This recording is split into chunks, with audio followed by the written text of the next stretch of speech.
student, good morning to all of you. Welcome back to my channel. Okay, fine. I'm also fine. Because of some technical problem, I will not connect to you properly. तो कुछ technical problem की वजह से जो video है मैं मतलब classes तो चल रही हैं बट वीडियो अपलोड नहीं कर पा रही हूँ. So sorry for that. And उम्मीद है कि मैं आगे बनी रहूँगी आप लोगों के साथ. तो और बताइए, पिछले क्लासेस में in previous classes we are study about healthy and disease. What is the mean of healthy and disease free, ठीक है ना. And what is the difference between healthy and disease free. Is a disease free are called healthy person. क्या healthy जो disease free हैं वो healthy कहला सकते हैं, कह सकते हैं उसे? बिल्कुल नहीं, ठीक है ना. आप लोगों ने डिफरेंस देखा था कि एक हेल्दी पर्सन और एक डिजीज फ्री पर्सन में कितना मेजर डिफरेंस है. Both are not similarly and they are the healthy person that type of person which are socially, mentally and physically fit, that person are called only healthy. Okay, that person are not called healthy who is only disease free. अगर किसी को बीमारी नहीं है, वो बीमार नहीं है, that's not mean of healthy, ठीक है ना. यानी कि हेल्दी होने के लिए फिजिकली, मेंटली और सोशली फिट होना पड़ेगा. That's means of healthy, that's the real mean of healthy. Is this clear? और इसे बहुत ज़्यादा खींचने की और एलैबोरेट करने की ज़रूरत नहीं है. आप लोगों ने देख लिया था. अगर कोई भी टॉपिक पे या फिर किसी किसी भी टॉपिक पे आपको प्रॉब्लम होगा तो आप कमेंट कीजिए. क्योंकि ये जो क्लासेस हैं अगर मैं एलैबोरेट करने लगती हूँ तो ज़्यादा लंबा टाइम खींच लेता है. तो हम लोग जल्दी जल्दी बस करेंगे, टाइम नहीं है हमारे पास, ठीक है ना. फटाफट से हम एक रिव्यू देखेंगे पिछले क्लासेस का कि हेल्दी पर्सन कौन है और how many type of health disease and health disease कितने तरह के होते हैं. There are two type of disease, communicable and non communicable. Sorry, first of all हमने देखा था कि वो क्या कहते हैं, genetic disorder and acquired disorder. Genetic disorder क्या है? जो जेनेटिकली हम लोग अपनी एक्वायर करते हैं, अपने पेरेंट्स से हमको मिलता है, ट्रांसमिट होता है. That's type of disease are called genetic disease, ठीक है ना. एक्वायर्ड डिजीज क्या है? And genetic disease at the time of birth मिलता है, ठीक है ना, होता है, जो हम अपने पेरेंट्स से लेते हैं. जेनेटिकली ट्रांसमिट होता है पेरेंट्स से बच्चों में, ठीक है ना. एक्वायर्ड डिजीज क्या होता है? आफ्टर बर्थ जो हम लोग एक्वायर करते हैं, ठीक है ना. That type of disease are called acquired disease. And acquired disease are differentiate between two, communicable and non communicable. Communicable disease क्या है? That type of disease which transmit person to person. जो disease person to person transmit होता है उसे हम लोग क्या कहते हैं? कम्युनिकेबल डिजीज कहते हैं. नॉन कम्युनिकेबल क्या है? That type of disease can't be transmitted from person to person. That type of disease are called non-communicable disease. Is this clear? Clearly है ना? Any doubt? No. And communicable disease are also differentiate between contagious and non-contagious. Contagious means direct contact. By direct contact like hugging, kissing, handshake, and any person connect to infected person directly and gain and infect by infected person by any contact. That type of directly contact or that type of disease are called like communicable disease, contagious disease. Okay, like AIDS and something. तो ads क्या है? Ads के बारे में मैंने बताया था कि वो डायरेक्टली कॉन्टेक्ट हगिंग किसिंग से नहीं होता है. This is transmitted by sexual transmission. जो फ्लूइड होता है वो किसी फ्लूइड के ट्रांसमिशन से वन पर्सन से मतलब अनदर पर्सन में फ्लूइड का ट्रांसमिशन होता है तो सेक्सुअली ट्रांसमिट होता है एड्स, ठीक है ना. जब हम एड्स का क्लास करेंगे उसमें हम इसको क्लियरली देखेंगे, ठीक है ना. तो एक ये रिव्यू हो गया आपका.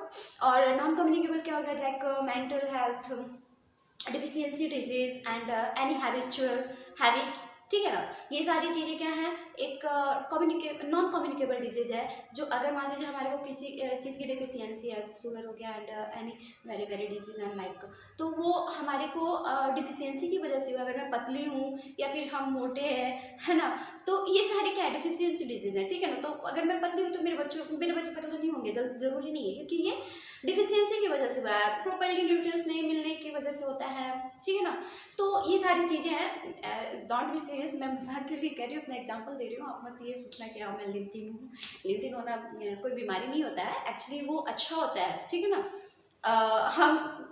हम क्या है मतलब एक्टिव रहते हैं, और पता है ये इतना मोटे हो जाओ, पता है एक्टिव ही नहीं रहते हैं कोई, मतलब 4 डे चलो नहीं तब तक आदमी क्या सांसें फूलने लगती है, सफोकेशन होने लगता है, थक जाता है आदमी, एक्टिव नहीं रहता है, ठीक है ना। तो लिनथिन होना कोई बीमारी नहीं है, अच्छी बात होती है आज के टाइम में, क्योंकि आज के टाइम में लोग मैक्सिमम लोगों को देखोगे आप बहुत ज़्यादा हेल्दी होते रहते हैं, ठीक है ना। चलिए पॉइंट ये नहीं है, तो आगे हम लोग देखते हैं। आज हम लोग पढ़ेंगे डिजीज़ के बारे में, और मतलब मैक्सिमम डिजीज़ को कवर करने की कोशिश करूँगी इस क्लासेस में, क्योंकि डिजीज़ के बारे में पढ़ना थोड़ा सा एलेबोरेट हो ही जाता है, और एग्ज़ाम के व्यू से हम लोग मेन पॉइंट को फोकस करेंगे, ठीक है ना। और एग्जाम नज़दीक है, तो चलिए let us start. First of all start from bacterial disease, okay.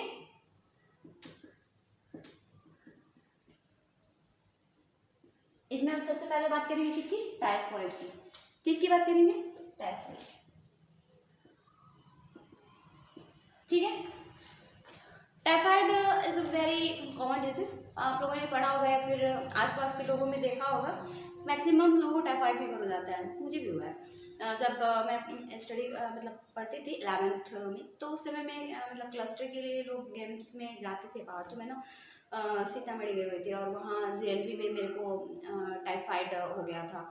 तो ये कंटामिनेटेड फूड और कंटामिनेटेड वाटर की वजह से होता है, ठीक है ना। तो ध्यान दीजिएगा इसका पॉजिटिव एजेंट क्या है, ठीक है ना, जो पैथोजन होता है उसका नाम क्या है, ठीक है ना, क्या नाम है बताइए। मेन एग्जाम में क्या पूछता है, अगर किसी डिजीज के बारे में पूछेगा उसका नाम पूछेगा, पैथोजन पूछेगा, सिम्टम्स डाल दीजिए, उसके पैथोजन का नेम डाल दीजिए, ठीक है ना, मोड ऑफ ट्रांसमिशन डाल दीजिए, और क्या टेस्ट है उसका, डायग्नोसिस क्या है, इतना, ठीक है ना। तो ये सारी चीज़ों पे बस हम फोकस करेंगे, ठीक है ना, फटाफट से। चलिए देखिए पैथोजन क्या है, साल्मोनेला टाइफी, ठीक है, साल्मोनेला टाइफी, ठीक है ना जी। चलिए किसे होता है, पॉजिटिव एजेंट क्या है, साल्मोनेला टाइफी है, ठीक है ना। इसका मोड ऑफ ट्रांसमिशन क्या होता है बताइए, कैसे फैलता है, मोड ऑफ ट्रांसमिशन क्या है, मोड ऑफ ट्रांसमिशन क्या है बच्चों, कैसे फैलता है बताइए, contaminated food and contaminated water, through किससे, through contaminated food and water, ठीक है। अब पूछेंगे कंटामिनेटेड क्या है, अरे यार दूषित, ठीक है ना, कंटामिनेटेड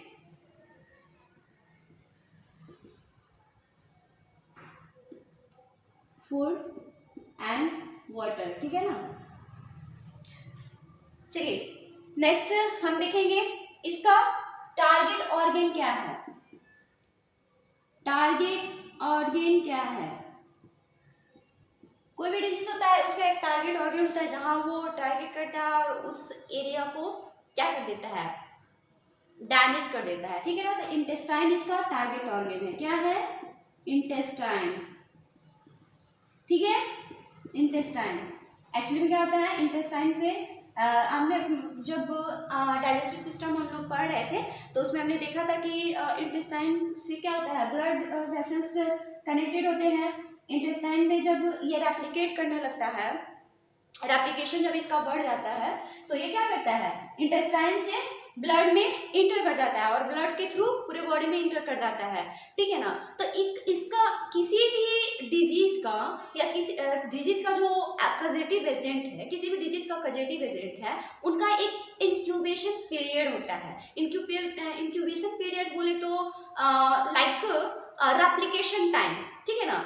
मतलब कहने का मतलब है कि जब हमारे बॉडी में, ठीक है, किसी भी हेल्दी पर्सन के अंदर जब पैथोजन या कॉजेटिव एजेंट किसी डिजीज का इंटर करता है तो तुरंत वो सिम्टम्स को अपीयर नहीं करता है, सिम्टम्स को अपीयर करने में थोड़ा वक्त लगता है, समझ रहे हैं ना।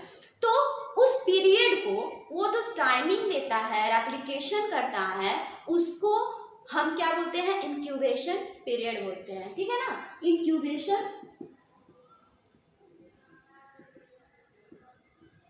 इंक्यूबेशन पीरियड बोलते हैं। तो टाइफाइड का इंक्यूबेशन पीरियड कितना होता है बताइए?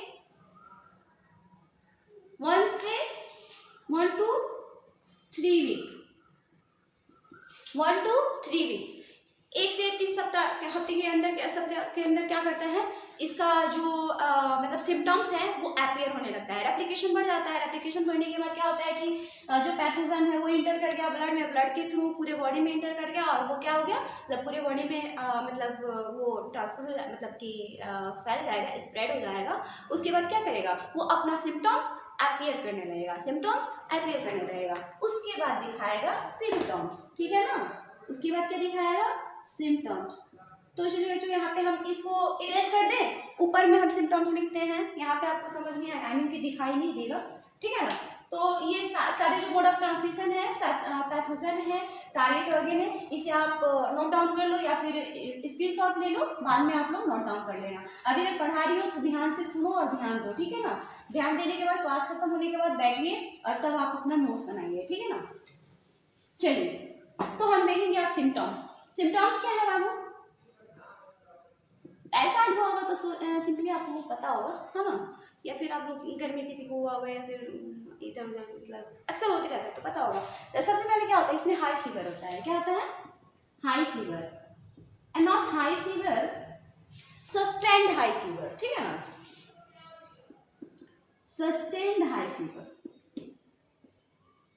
सस्टेन्ड हाई फीवर मतलब क्या होता है कि मतलब बुखार उतरेगा चढ़ेगा नहीं, मतलब लगा ही रहेगा, चढ़ा ही रहेगा बुखार, ठीक है ना। इसका क्या होता है, टेम्परेचर जो होता है 39 to 40 डिग्री सेल्सियस, ठीक है ना। कितना होता है? 39 to 40 डिग्री सेल्सियस। अब देखिए इसका सिम्टम्स और क्या होगा, वीकनेस हो जाएगा। क्या हो जाएगा? वीकनेस हो जाएगा। फीवर चढ़ा रहेगा तो वीकनेस होना जाहिर सी बात है। और क्या होगा बताइए जल्दी? वीकनेस होगा और क्या होगा? स्टोमक पेन होगा, गुड, स्टोमक पेन होगा। और बताइए? कॉन्स्टिपेशन होगा,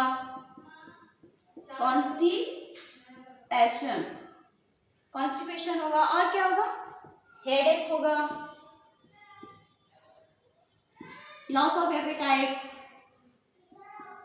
लॉस ऑफ एपेटाइट। अब ध्यान दीजिएगा कि हमने क्या कहा था आपसे कि इसका जो और मतलब कि टारगेट ऑर्गन है वो इंटेस्टाइन है। इंटेस्टाइन को टारगेट किया, ठीक है ना, और रेप्लिकेट करना शुरू किया।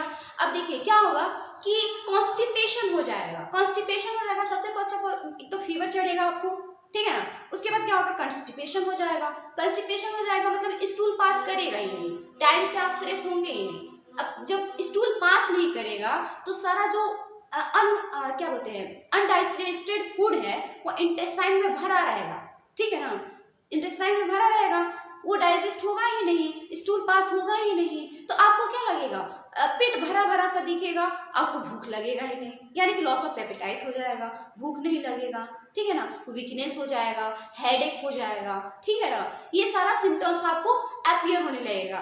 और जब अनडाइजेस्टेड फूड आपके इंटेस्टाइन में भरा रहेगा तो वो क्या करता है? डैमेज करता है ना इंटेस्टिनल वाल को, ठीक है ना। तो स्टोमक पेन भी होगा, ठीक है।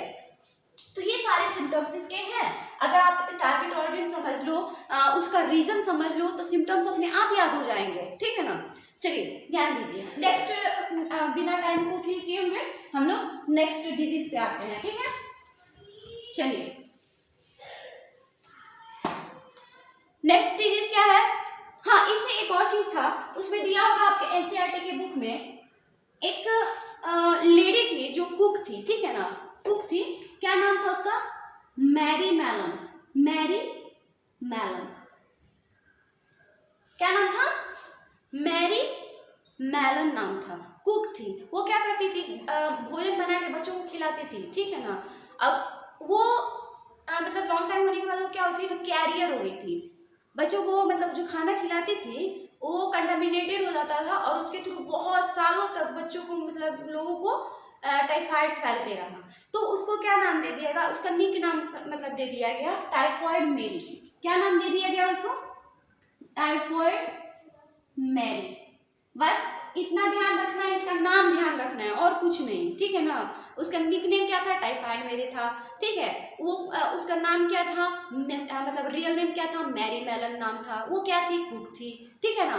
टाइफाइड कैरियर, मतलब इतना ध्यान रखना है कि टाइफाइड कैरियर का नाम पूछे तो मैरी मेलन या टाइफाइड मैरी, ठीक है ना, ये ध्यान रखना है। चलिए सिर्फ एनसीईआरटी बुक खोल के रखिए, ठीक है ना, और उस पर ध्यान दीजिए, उस पर फोकस कीजिए, क्योंकि हम लोग अभी जो भी स्टडी करेंगे एनसीईआरटी से स्टडी करेंगे और एग्जाम बेस्ड पढ़ेंगे, और आफ्टर एक बोर्ड एग्जाम हम लोग फोकस करेंगे नीट एग्जाम पे, ठीक है ना, उस पर ही फोकस करेंगे, तब उसकी क्लासेस होंगी और हम इलेबोरेट करके स्टडी करेंगे उसका, ठीक है ना। उसका टेंशन मत लीजिए, वहाँ भी हम नीट बेसिस ही पढ़ाएंगे, ज़्यादा कुछ इलेबोरेट नहीं करना है आप लोगों को, ठीक है ना। चलिए आगे बढ़ते हैं, न्यूमोनिया देखते हैं। न्यूमोनिया देखते होंगे आपको, जो मतलब बच्चों में ज़्यादा ये फैलता है, ठीक है ना। आप लोग देखते हैं कि अक्सर सुनिएगा कि किसी कोई बच्चा को निमोनिया हो गया है, ठीक है। तो ये क्यों होता है, कैसे होता है, इसके बारे में हम देखेंगे। पैथोजन, इसका कजेटिव एजेंट क्या है, इसका कजेटिव एजेंट के बारे में बताइए बाबू। स्ट्रेप्टोकोकस न्यूमोनिया, स्ट्रेप्टोकोकस न्यूमोनिया, ठीक है। क्या नाम है बताइए, स्ट्रेप्टोकोकस न्यूमोनिया। ये इसका टारगेट ऑर्गन क्या होता है, रेस्पिरेटरी सिस्टम। टारगेट ऑर्गन की बात करेंगे, इसका टारगेट ऑर्गन बताइए, रेस्पिरेटरी सिस्टम, ठीक है ना।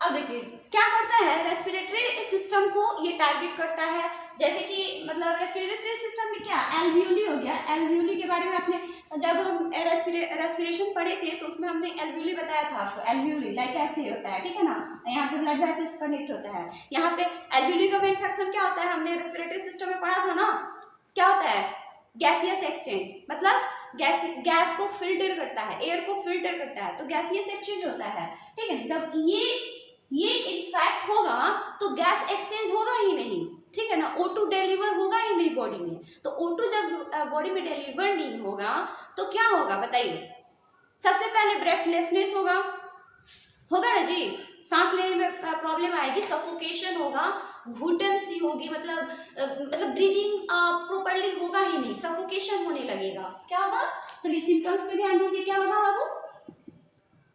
सबसे पहले देखिए टारगेट ऑर्गन अगर लंग्स है, रेस्पिरेटरी सिस्टम है, तो वहां ब्रीदिंग प्रॉब्लम होगा, रेस्पिरेशन प्रॉब्लम होगा, तो क्या होगा, ब्रेथलेसनेस होगा ना जी, ब्रेथलेसनेस होगा ना, बिल्कुल। अब बताइए आगे क्या होगा, ब्रेथलेसनेस होगा। अब ये क्या करता है ना, यहाँ पे एक स्यूडो मेम्ब्रेन, ये स्यूडो मेम्ब्रेन म्यूकस बना देता है, ठीक है। एल्वियोली में क्या हो जाएगा, म्यूकस बन जाएगा, क्या हो जाएगा, म्यूकस बन जाएगा, उसको क्या करेगा, ब्लॉक कर देगा, क्या करेगा, ब्लॉक कर देगा। म्यूकस बन जाएगा तो ब्लॉक कर देगा, तो क्या होगा, गैस का एक्सचेंज नहीं होगा, O2 डिलीवर नहीं होगा, तो सफोकेशन होगा, ब्रेथलेसनेस होगा। और जब O2 डिलीवर नहीं होगा बॉडी में तो एनर्जी रिलीज नहीं होगा।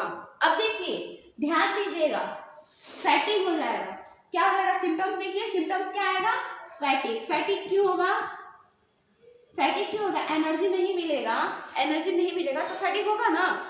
एनर्जी क्यों नहीं मिलेगा, एनर्जी कैसे मिलता है, जब रेस्पिरेशन में हमने पढ़ा था कि O2 हम जब लेते हैं तो O2 क्या होता है, ग्लूकोज के साथ रिएक्शन करता है, CO2 बनाता है, एनर्जी बनाता है, तो जो मतलब रिएक्शन तो होगा, ग्लूकोज टूटेगा, लेकिन क्या होगा, एनर्जी रिलीज नहीं होगा, तो हमारे बॉडी को एनर्जी नहीं मिलेगा तो क्या होगा, थक जाएगा आदमी, यानी फैटिग होगा, ठीक है। फीवर चढ़ेगा, होगा, और क्या होगा बताइए, चिल होगा।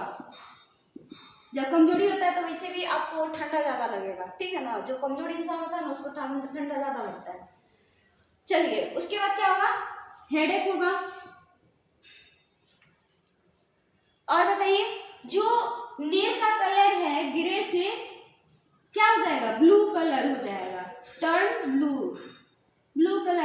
हो जाएगा। समझ में आ रहा है ना? Any problem? चलिए, सफोकेशन होगा, ठीक है। चलिए अब देखिए, अब ध्यान दीजिएगा, इसका मोड ऑफ ट्रांसमिशन क्या है? मोड ऑफ ट्रांसमिशन क्या है?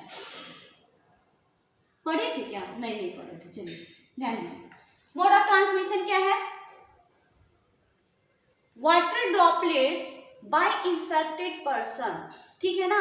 Water droplets by infected person.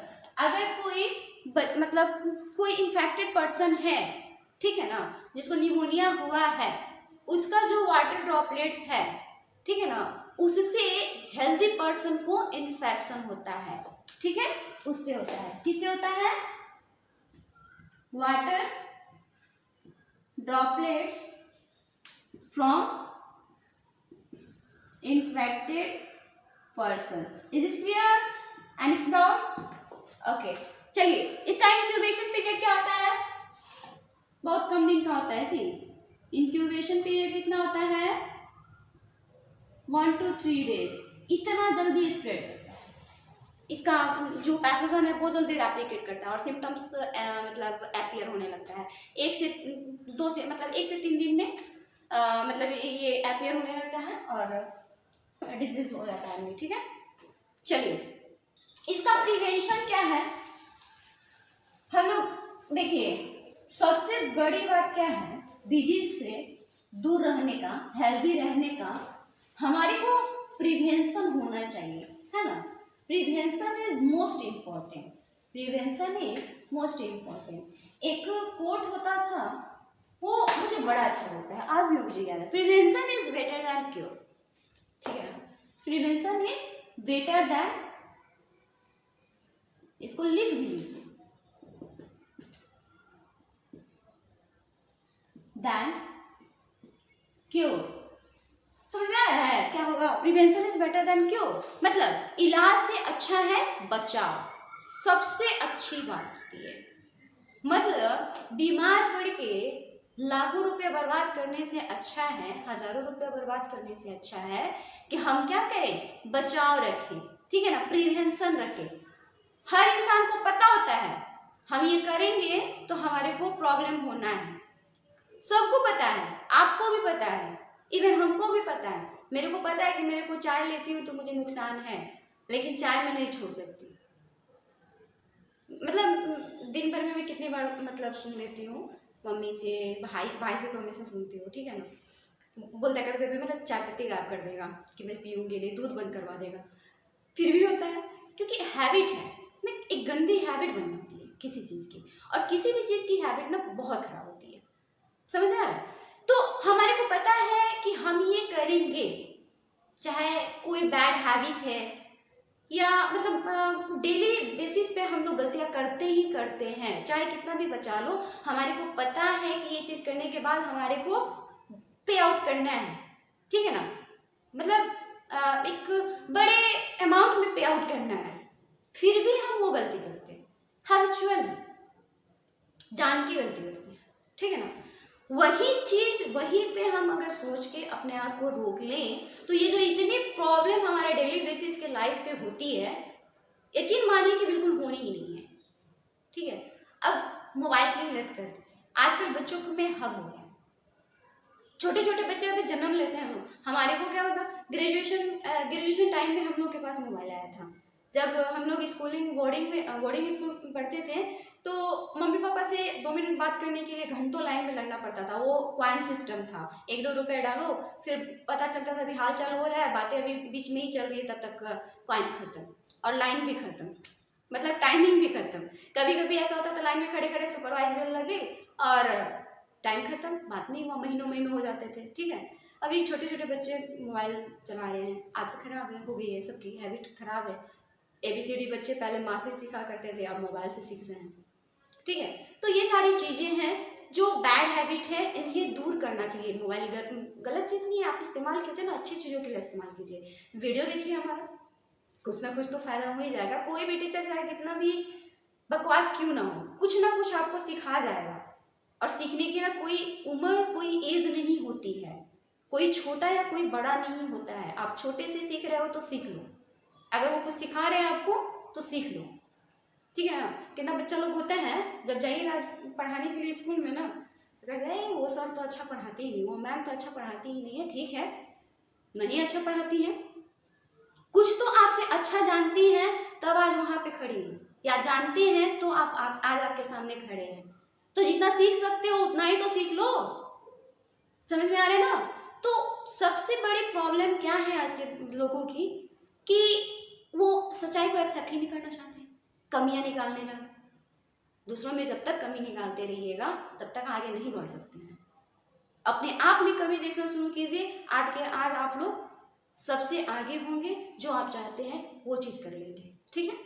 तो ये सारी चीज़ें हैं। तो prevention is better than cure. हम लोग मुद्दे से भटक के नहीं, मुद्दे पे आते हैं। चलिए, तो क्या है ना कि अगर हम लोग समय रहते ये चीज़ जान लें, जानते हैं, अपने आप पे संयम रख ले, जानते तो सब कुछ है हम लोग, ठीक है, बस उसको फॉलो नहीं करते हैं, ठीक है ना।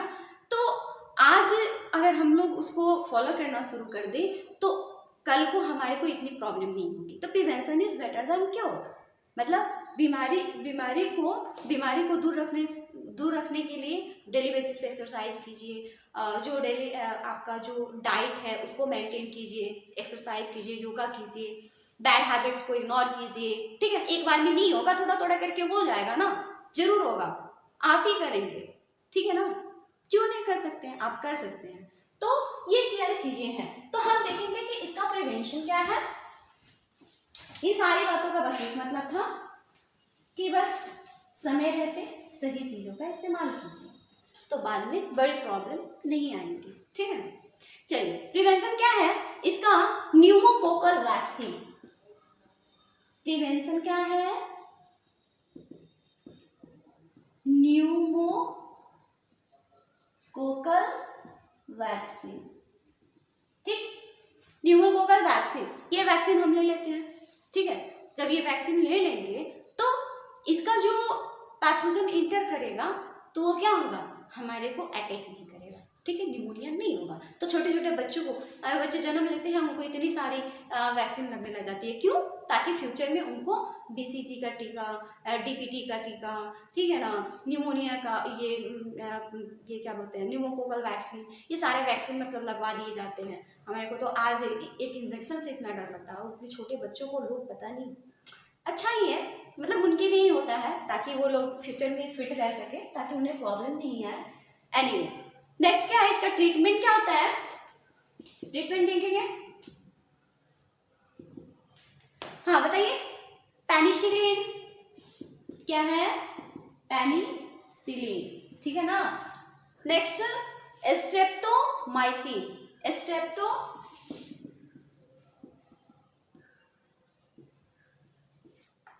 स्ट्रेप्टोमाइसिन, ठीक है।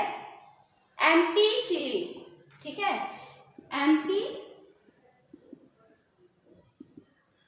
ये सब क्या है, एंटीबॉडी है, सब क्या है, एंटीबॉडी है, जो हमारे मतलब बॉडी के अंदर वैक्सीन दिया जाता है, ठीक है ना, ताकि ये जो भी उसका पैथोजन है उससे फाइट कर सके, ठीक है। चलिए, नेक्स्ट आते हैं हम लोग DPT, diphtheria pertussis and tetanus के बारे में देखेंगे।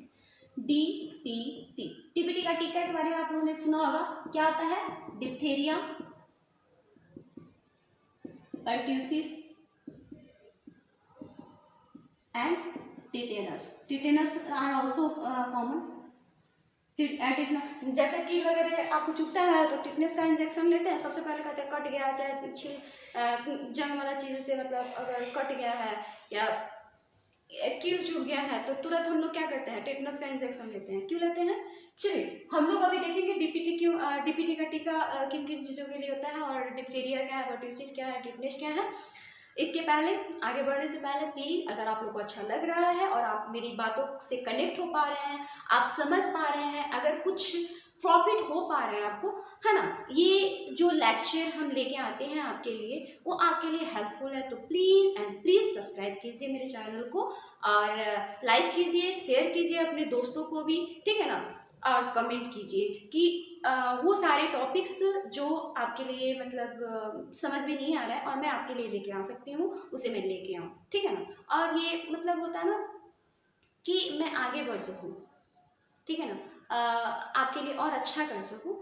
तो आपका सब्सक्राइब करना मेरे लिए बहुत इंपॉर्टेंट है। उससे मेरे को ये पता चलता है कि आप लोग के लिए ये वीडियो मेरा जो है वो हेल्पफुल है। मैं उन बच्चों के लिए ये कर रही हूँ जो मतलब मेरे से पढ़ना चाहते हैं बट मेरे तक कनेक्ट नहीं हो पा रहे हैं, कहीं और हैं और मतलब प्रॉपरली मेरे से स्टडी नहीं कर पाते हैं। तो उनका रिक्वेस्ट था, इसलिए मैं ये सब मतलब उनके लिए प्रोवाइड कर रही हूँ।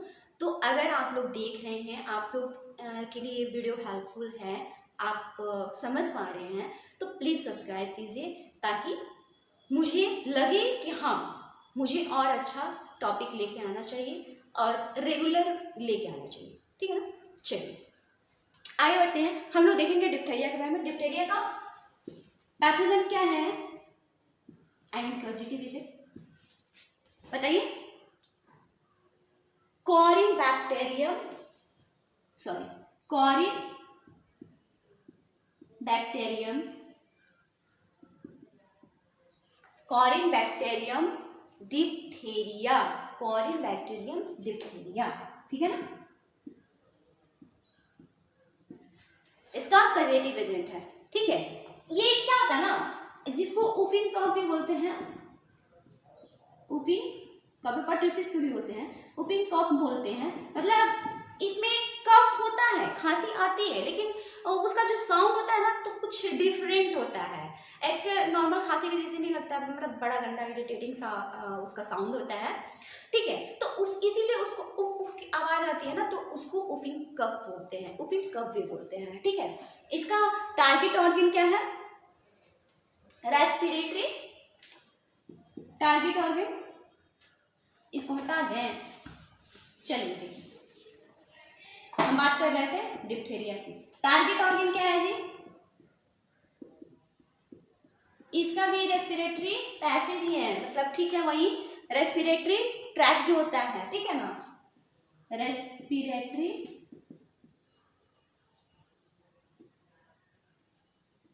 पैसेज इसका टारगेट ऑर्गन है, ठीक है। ये मतलब अप टू 5 ईयर होता है, 5 साल से ऊपर के जो लोग हैं उनको होता है अप टू 5 ईयर, लिख लीजिएगा, ध्यान दीजिए, मतलब अप टू 5 ईयर, ठीक है। तो जो रेस्पिरेटरी पैसेज है वहां पे एक स्यूडो मेम्ब्रेन बन जाता है, ठीक है ना, स्यूडो मेम्ब्रेन बना देता है, म्यूकस बना देता है, ठीक है। जो पैसेज है वहां पे क्या करता है, स्यूडो मेम्ब्रेन बना देता है, म्यूकस ग्रे कलर का। जितना मतलब आप देखिएगा ना, टोंग है या ये जो ट्रैक होता है, रेस्पिरेटरी ट्रैक होता है, वोकल जो बोलते हैं उसको ट्रैक किया, वो क्या करेगा ना, एक ग्रेइश कलर का म्यूकस मेम्ब्रेन बना देगा, स्यूडो मेम्ब्रेन जिसको बोलते हैं, और वो क्या करेगा, पूरा ब्लॉक हो जाएगा, ठीक है। तो इसकी वजह से क्या होता है, सांस लेने में, ब्रीदिंग में प्रॉब्लम आती है। क्या होता है, ब्रीदिंग में प्रॉब्लम आएगा। तो क्या हो जाएगा, सिम्टम इसका क्या हो जाएगा बाबू, ब्रीदिंग प्रॉब्लम आएगा तो सिम्टम्स क्या क्या आएगा बताइए जल्दी से। ब्रीदिंग प्रॉब्लम होगा, ठीक है, ब्रीदिंग में प्रॉब्लम होगा, सोर थ्रोट होगा। अब क्या किया है, पूरा म्यूकस बन गया है आपके रेस्पिरेटरी पैसेज में करते रहते हैं ना, खिस खिस खिस खिस, मतलब गले में खराश हो जाती है, जिसको बोलते हैं खिस खिस की आवाज आती है, तो सोर थ्रोट हो जाता है, ठीक है। चिल होगा, फीवर होगा, और बताइए क्या आएगा, हेडेक होगा और कर्स होगा, और क्या होगा बताइए, वॉमिटिंग भी होता है इसमें, है ना, इसमें क्या होगा, वॉमिटिंग भी आएगा, क्योंकि जब बंदा होता मन अजीब अजीब गंदा गंदा सा हो जाता है तो वॉमिटिंग भी आता है, ठीक है। ये सारे इसके क्या हुआ, क्या हो गया आपको, क्या बोलते हैं इसको, सिम्टम्स हुए, ठीक है। चलिए देखते हैं इसका डायग्नोसिस क्या है, आई मीन कि टेस्ट क्या है।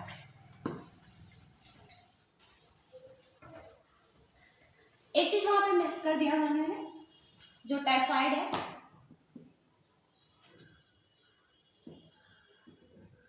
टाइफाइड, टाइफाइड हमने क्या किया था यहाँ पे, इसका टेस्ट मिस कर दिया है, एक पॉइंट, वाइडल टेस्ट होगा, ठीक है,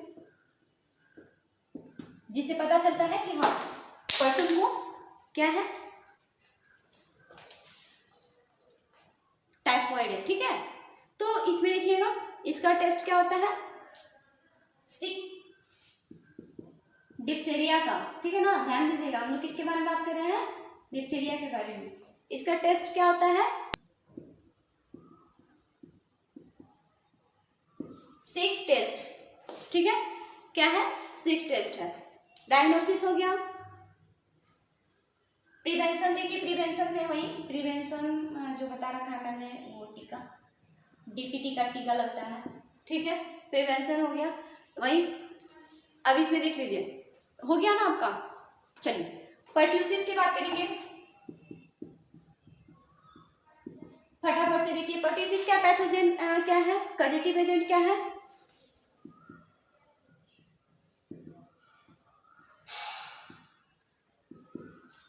पर्ट्यूसिस का कजेटिव एजेंट बताइए। बोटेला पर्ट्यूसिस नहीं, बोटेला पर्ट्यूसिस।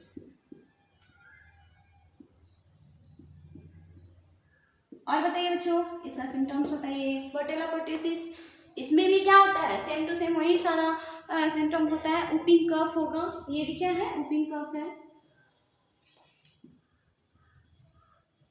ठीक है। चलिए देखिए नेक्स्ट आएंगे, हम लोग बात करेंगे टिटनेस के बारे में।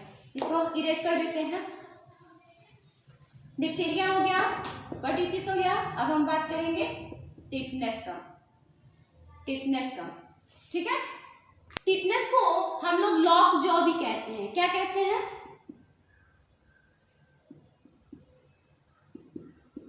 टिटनेस को लॉक जॉ भी कहा जाता है। इसका कजेटिव एजेंट क्या होता है,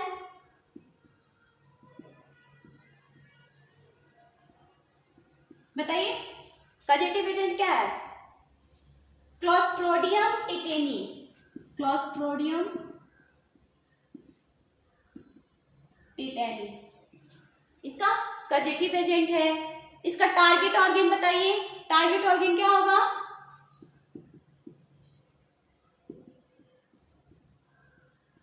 वॉल्यूंट्री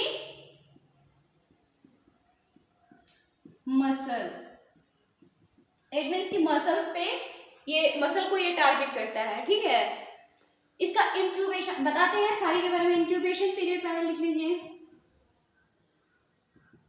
इंक्यूबेशन पीरियड क्या होता है, कितना होता है इसका, बताइए। इंक्यूबेशन पीरियड कितना होगा, 3 to 25 डेज।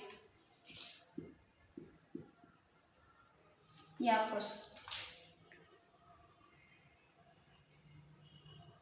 इसका जो ट्रीटमेंट होता है, आप देखते हैं टिटनेस का इंजेक्शन लगता है, टिटनेस का इंजेक्शन देखते हैं ना, एटीएस जो लगता है, यही इसका ट्रीटमेंट है। कि क्या बोलते हैं इसको, मतलब एंटीबॉडी है, एंटी टिटनेस होता है ना, एंटी टिटनेस, वो मतलब इंजेक्शन लगाया जाता है। और ये टिटनेस का जो मतलब इंजेक्शन लगता है, वो पता है आपको कहाँ से लगता है, हॉर्स के इंटेस्टाइन से बनाया जाता है, ठीक है ना, हॉर्स इंटेस्टाइन से बनाया जाता है। चलिए ध्यान दीजिए इसमें। इसका टारगेट हमने क्या देखा था, टिटनेस को हम लोग जैक लॉक जॉ भी कहते हैं, ठीक है ना, टिटनेस को क्या कहते हैं, लॉक जॉ भी कहते हैं। इसका पॉजिटिव एजेंट क्या है, क्लोस्ट्रोडियम टिटेनी है। टारगेट ऑर्गन क्या है, वॉल्यूंट्री मसल, मसल को टारगेट करता है, मतलब क्या करता है ना, कंट्रैक्ट कर देता है, मसल को धीरे धीरे कंट्रैक्ट करने लगता है। जब भी ये इसका सिम्टम अपीयर होता है तो मसल जो है, यहाँ का मसल पूरा अकड़ जाएगा, ठीक है, या पैर का पूरा मतलब रिलैक्स ही नहीं होगा, अकड़न सा हो जाएगा।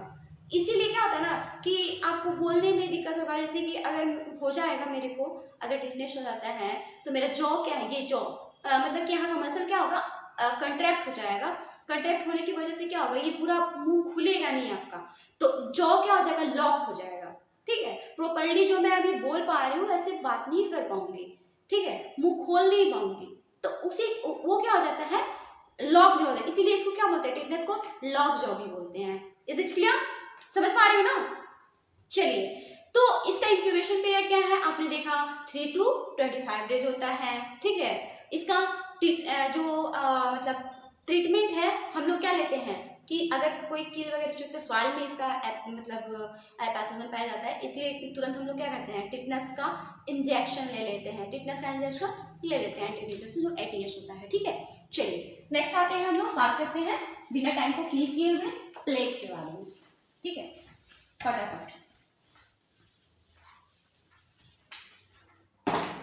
Plague are very common but this is not communicable disease. ये पर्सन टू पर्सन नहीं फैलता है। प्लेग क्या है, पर्सन टू पर्सन नहीं फैलता है, कम्युनिकेबल डिजीज नहीं। ये किससे फैलता है, रैट से। इसको हम लोग ब्लैक डेथ भी कहते हैं। क्या कहते हैं, ब्लैक डेथ भी कहते हैं। ब्लैक डेथ क्यों कहते हैं, हम लोग आगे पढ़ेंगे। ठीक है ना, ये क्या होता है, पर्सन टू पर्सन फैलता है। रैट पर्सन टू पर्सन नहीं फैलता, कम्युनिकेबल नहीं है, रैट से फैलता है। इसका पैथोजन क्या होता है, पैथोजन क्या होता है, पैथोजन क्या होता है बताइए जल्दी। अर्सीनिया, अर्सीनिया पेस्टिस। क्या होता है, अर्सीनिया पेस्टिस। ठीक है, चलिए ध्यान दीजिए। मोड ऑफ इन्फेक्शन क्या होता है इसका, मतलब कैसे स्प्रेड करता है, कैसे मोड ऑफ इन्फेक्शन क्या है, कैसे स्प्रेड करता है।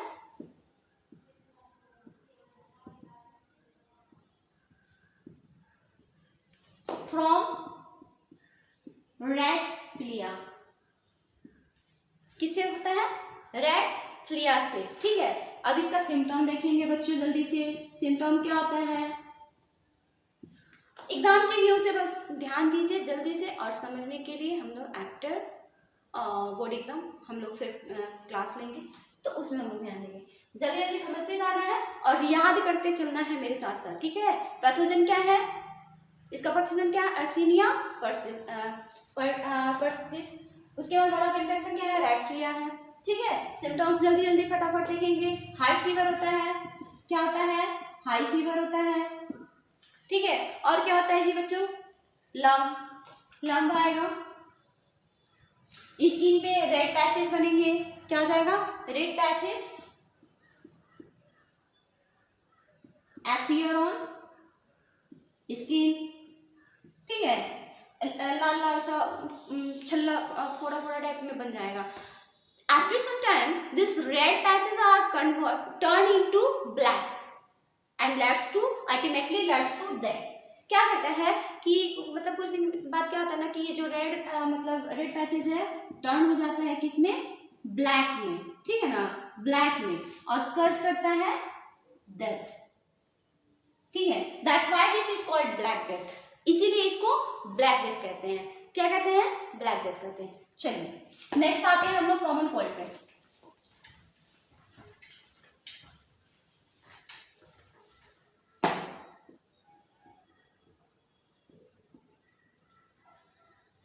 This is very common disease, common cold in ठंडे के दिनों में देखिएगा कि लगातार मतलब मुझे तो जब तक ठंडा चलेगा करीब करीब होते रहेगा, तो मुझे कॉमन कोल्ड में डिस्चार्ज नहीं होता है, नीजिंग ज़्यादा आता है। ठीक है ना, नीजिंग ज़्यादा होता है, मतलब बहुत छींका, और छींक आएगा तो बस आते रहेगा। वैसे तो मुझे डस्ट से भी एलर्जी है, तो उससे भी छींक आते रहते हैं। अगर डस्ट मतलब डस्ट के टच में आएंगे तो छींकते रह जाएंगे, और छींकते हैं तो एक दो बार नहीं लगातार छींकते हैं। ठीक है, तो कॉमन कोल्ड के बारे में हम लोग बात करेंगे। एक्चुअली ये कॉमन कोल्ड पढ़ा के हम ये क्लास यहीं पे ख़त्म करेंगे क्योंकि टाइम हो गया है, और नेक्स्ट वीडियो में हम लोग मलेरिया और सारे जो भी रिंग वॉर्म है, एस्केरियोसिस है, एलिफेंटियासिस है, ठीक है ना, अमीबियासिस है, उसके बारे में स्टडी करेंगे। मलेरिया के लिए तो मुझे लगता है एक पूरा क्लास ले लेना होगा, क्योंकि इसका लाइफ साइकिल काफ़ी लॉन्ग है और उसमें टाइम लग जाएगा समझने में।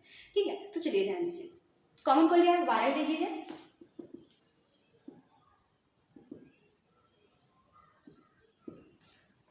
Viral disease. इसका कजेटिव एजेंट क्या होता है, कजेटिव एजेंट क्या है, राइनो वायरस। क्या है, राइनो वायरस। ठीक है, टारगेट ऑर्गेट क्या होता है जल्दी, टारगेट ऑर्गेट नोज होता है ना, और बताइए नोज और रेस्पिरेटरी पैसेज।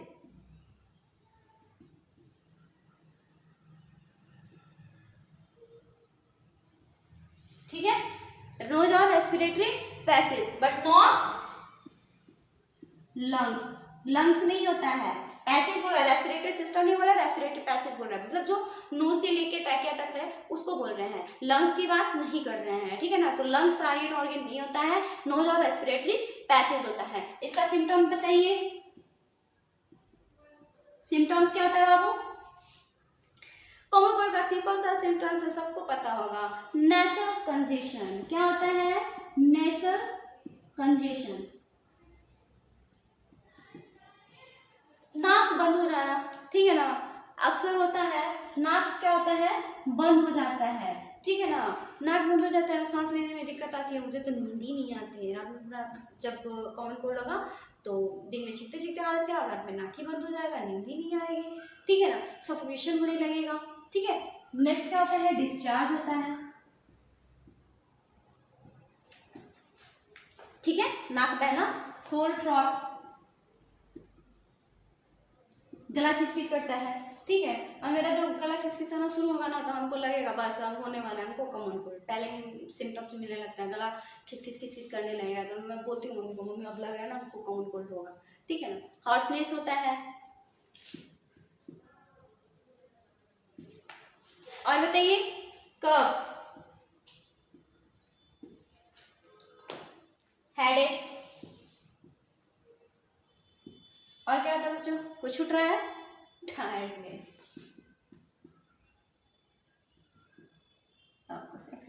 ये सारे सिम्टम्स होते हैं। क्या नेसल कंजेशन होगा, डिजीज ये क्या होता है? डिस्चार्ज होगा, सोर थ्रॉट होगा, हॉर्सनेस होगा, कफ होगा, ठीक है, हेडेक होगा, टायर्डनेस होगा, ये सारे इसके सिम्टम्स हैं, ठीक है। चलिए अब इसका मोड ऑफ इन्फेक्शन देखेंगे। मोड ऑफ इन्फेक्शन क्या है?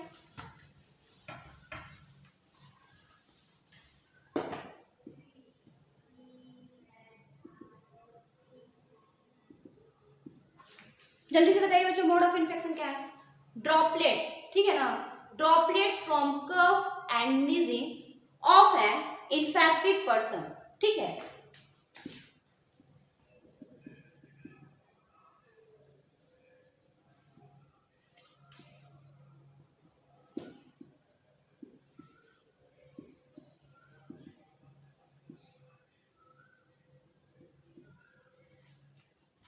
ऑफ एन इन्फेक्टेड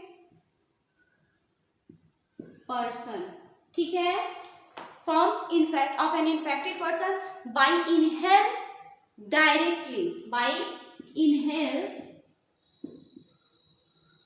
डायरेक्टली, ठीक है। मतलब जो इन्फेक्टेड पर्सन है वो क्या करता है? छींकता है, खांसता है, तो उससे क्या होता है? वाटर ड्रॉपलेट्स रिलीज होता है, और उसको हम लोग क्या करते हैं? इनहेल कर लिए, डायरेक्टली इनहेल कर लिए, तो भी हम इन्फेक्टेड हो जाएंगे। या ट्रांसमिटेड थ्रू कंटामिनेटेड ऑब्जेक्ट, ठीक है। या फिर ऐसे हो सकता है, या तो हम डायरेक्टली उसको इनहेल कर लिए, या जो इन्फेक्टेड पर्सन है टॉवेल यूज कर रहा है, हैंकी यूज कर रहा है, पेन यूज कर रहा है, कॉपी यूज कर रहा है, ठीक है ना, या कोई उसके गारमेंट्स हैं वो अगर हम लोग यूज कर लिए तो उससे भी इन्फेक्शन हो जाएगा, ठीक है। तो ये सारी चीजें हैं। तो अब मान लीजिए कि हम खुद एक तो मर ही रहे हैं और दूसरे को मारने की क्या जरूरत है? हम खुद सफर कर रहे हैं, दूसरे को सफर ना करें, इससे बचना है, ठीक है ना, इससे बचना है। मतलब होता है ना कि मान लीजिए कि कोई बीमार पड़ गया, हम लोग क्या करते हैं उसे, एक तो अच्छी बात है कि मान लीजिए अगर हम बीमार हैं तो हम उससे दूरी बना के रखें, क्योंकि अगर हम बीमार हैं तो हम कोशिश करेंगे कि कोई दूसरा भी बीमार ना हो, ये अच्छी बात होती है, ठीक है ना, बचाव अच्छी बात होती है, उससे अलग रहना। लेकिन बहुत लोग क्या होता है कि मान लीजिए किसी को थोड़ा डेंजर बीमारी हो गया फैमिली में या सोसाइटी में, तो लोग उससे ना दूरी दूरी बना के रखते हैं। जैसे कोविड में ही ऐसा हाल हुआ था कि अपने ही लोगों का जो डेड बॉडी है, खुद कभी बाप नहीं छूता तो कभी बेटा नहीं छू रहा है, ठीक है ना, ये हालत हो गई थी। तो हम ये कह रहे हैं ना कि उस इंसान से नफरत नहीं करना है, डिजीज से नफरत कीजिए, बीमारी से नफरत कीजिए, बीमार जो है उससे नहीं, ठीक है ना, ये चीज़ें करना चाहिए। अरे हमको उससे घृणा क्यों करना है, उससे नफरत क्यों करना है, उसको दूर क्यों करना है, बीमारी से दूर रहिए, प्रिवेंशन रखिए ना। आप उसे मिलिए, अगर आप ही छोड़ देंगे तो फिर वो और हीन भावना हो जाएगा ना, हीन भावना का शिकार हो जाएगा। एक तो बीमार है, दूसरा हीन भावना का शिकार है, तो वो कभी ठीक नहीं होगा।